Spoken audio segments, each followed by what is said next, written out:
قرآن شریف میں اللہ رب العزت نے فرمایا ہے کہ تم مجھ پر ایمان رکھو، تمہارے ایمان کی حفاظت میں کروں گا۔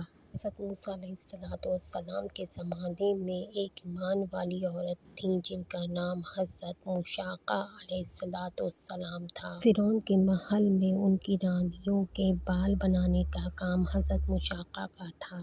ایک دن بڑی لڑکی کے بال بنا رہی تھیں، کنگھی نیچے گری، آپ کے منہ سے نکلا، یا موسیٰ کے پروردگار۔ جیسے ہی لڑکی نے سنا، غصے میں کہا کہ تمہارا رب تو میرا باپ ہے، تم اس پر ایمان لاؤ، نہیں تو تمہاری شکایت کر دوں گی۔ اس پر حضرت مشاقہ نے فرمایا کہ میرا رب تو موسیٰ کا پروردگار ہے، میں تمہارے باپ سے نہیں ڈرتی۔ بڑی لڑکی نے حضرت مشاقہ کی شکایت اپنے باپ سے کر دی۔ فرعون نے حضرت مشاقہ کو اپنے دربار میں بلا کر بہت سمجھایا اور کہا کہ مجھے اپنا رب مانو اور مجھ پر ایمان لاؤ۔ میں تمہیں ایک دن کا وقت دیتا ہوں، سوچ لو، نہیں تو میں تمہیں بہت کڑے عذاب میں ڈال دوں گا۔ اگلے دن دربار سجا۔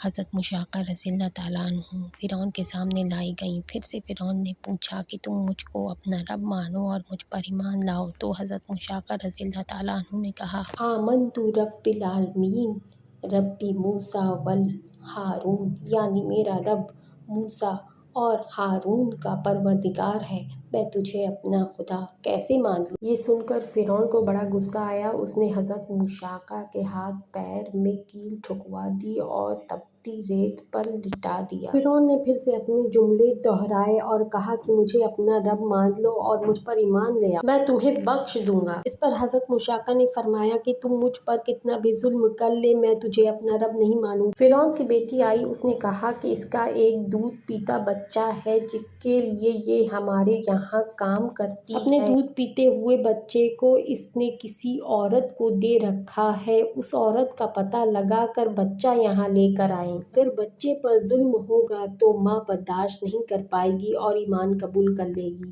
بچہ لایا گیا اور آپ کے مبارک سینے پہ رکھ دیا گیا۔ فرعون نے پھر سے پوچھا، تم مجھے اپنا رب مان لو؟ حضرت مشاقہ نے کہا، میرا رب موسیٰ کا رب ہے۔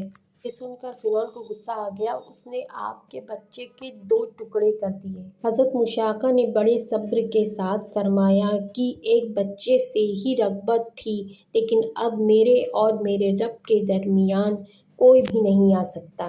شدید گرمی میں تپتی ریت پر آپ نے تڑپتے ہوئے اپنے ایمان کے لیے اپنی جان قربان کر دی۔ جب ہمارے پیارے آقا معراج کے لیے تشریف لے گئے تو تیسرے اور چوتھے آسمان کے بیچ ایک خوشبو نے آپ کو روک لیا۔ حضرت جبرائیل علیہ السلام نے حضور پاک سے کہا کہ آپ حضرت مشاقہ کی قبر تک جائیں تاکہ اللہ پاک حضرت مشاقہ کی قبر میں جنت کے 8 دروازے کھول دے۔